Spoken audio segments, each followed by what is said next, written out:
when we start a business, we're typically a successful technician. I mean, let's be honest. Most people who start a heating and air conditioning business are pretty successful technicians. They feel like they have a grasp on how to handle the calls, how to handle the customers. They've got a good background or foundation of diagnostics and repairs.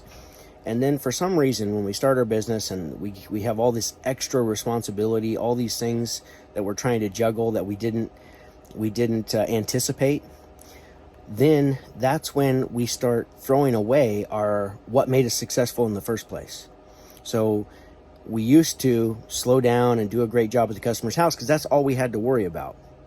Especially if you've worked in the HVAC industry in the last 6 years.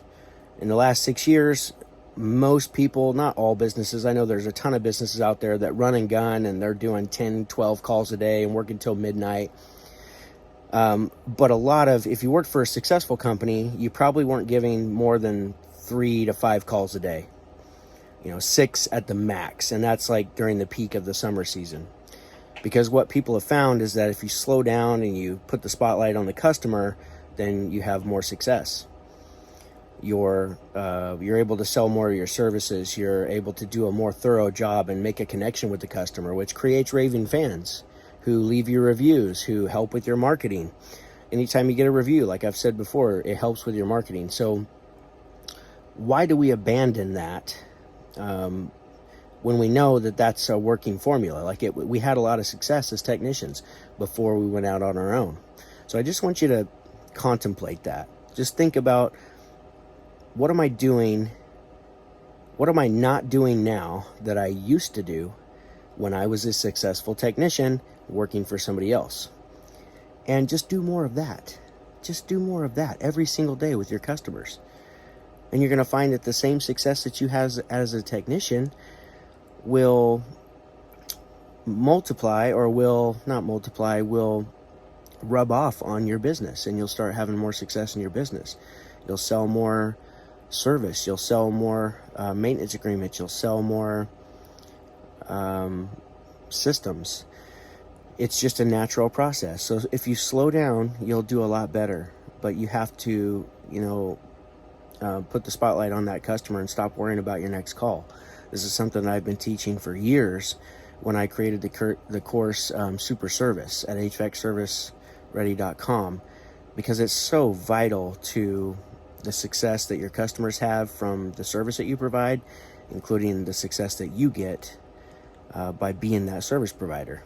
So another thing is, if you had uniforms, think about what those uniforms were when you worked for somebody else before you went out on your own.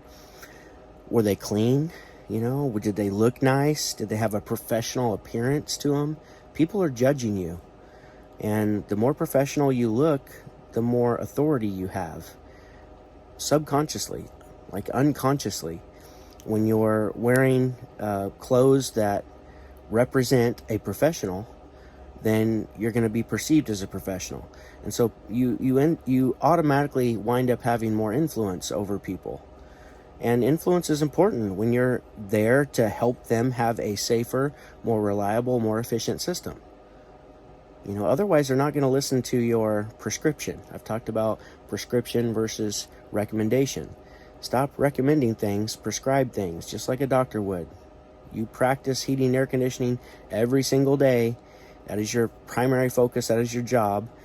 And that's the same thing that a doctor does with the human body. They're practicing on people. That's why they say practicing medicine. So if you'll do those two things, you're going to see a spike in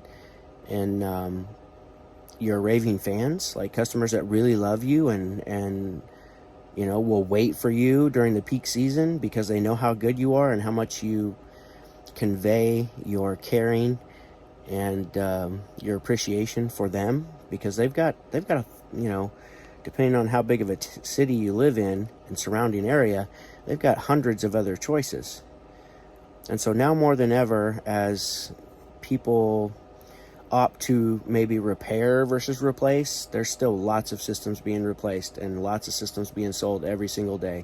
So don't let everything that the media is saying get in your head. If it needs to be replaced, it needs to be replaced. That's just the bottom line. But let's just rethink what we're doing, and that's going to help you tremendously to provide a better service. And when you provide a better service, you get a better outcome. Bottom line. So revert back to what you used to do that made you so successful as a technician, and watch your appearance. You know, there's guys out there that have scrangly ass beards that look like they're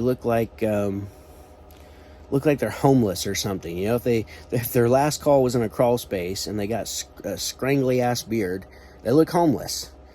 And that's not a very professional look for your customers to be seen. So clean yourself up before you go into every single call. Get your mind right. Communicate the value. Be thorough. And put the spotlight on the customer. That's it, guys. Go make money. Boom.